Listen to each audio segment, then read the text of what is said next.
మేమే ఆపింది అక్కడ మేమే చూసాం. మీరు కూడా లేరు కదండి. నేనున్నా కాదన్నా ఒక మాట అన్నయ్య, నేను ఒక మాట అంటున్నాను. అది మీరు తీసుకొస్తాను చూసారా?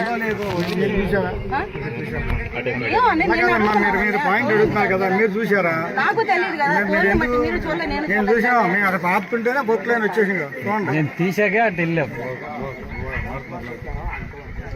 నేను ఎక్కించేద్దానని తీసుకొచ్చాం పట్టుకొని. ఇప్పుడు ఫోన్ చేస్తే అందరూ వస్తారు కానీ ఇప్పుడు ఒక్క ఫోన్ చేస్తే ఊళ్ళో రారా? కాదమ్మా, ఇది ఆపినప్పుడు ఒక ప్రభుత్వ భూమి అలా కుల్లగొట్టేస్తే ఇంక మనం ఆపాల్సింది మనమే. ఇష్టానుసారంగా ప్రభుత్వ భూమి 600 ఎకరాలు తవ్వేస్తుంటే ముడా భూమి తప్పు అని చెప్పి ఆపితే పిఎన్ బట్టి కొడతారా? ట్రాక్టర్ ఎక్కిచ్చేస్తారా? 600 ఎకరాలు ఎవరు కొట్టారు? చూడలేదు కదా.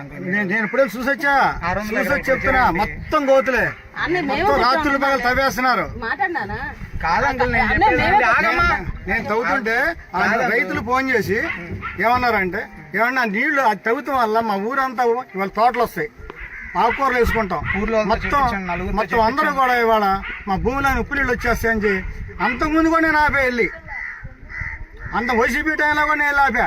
ఊర్లో సునీల్ గారు వచ్చి ఏంటండి ఇది ఆపుతున్నారు అన్నాడు. ఆపుతూ ఏంటండి ఇది తవ్వేస్తే ఇక్కడ ఉన్న ఊళ్ళో వాళ్ళు ఎంతగానో పనికి వస్తుందా, ఉప్పు నీళ్ళు వచ్చేస్తా అని చెప్పి నేనే ఆపా. ఊళ్ళో వాళ్ళు తీసుకొచ్చారు. ఒక నిమిషం చెప్పాను, ఊర్లో నలుగురితో చెప్పించండి.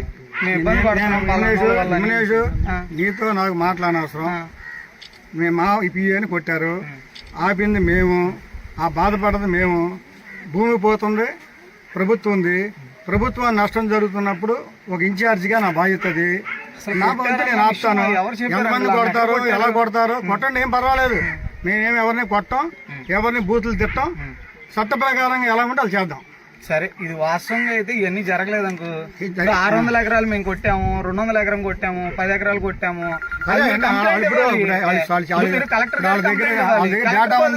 ఎంఆర్ఓ గారి బదులు తీసుకుని నాది బాధ్యత. ఇన్ఛార్జ్ గా నియోజకవర్గం మొత్తంలో ఏది జరిగినా సరే ఆపే హక్కు నాకుంది.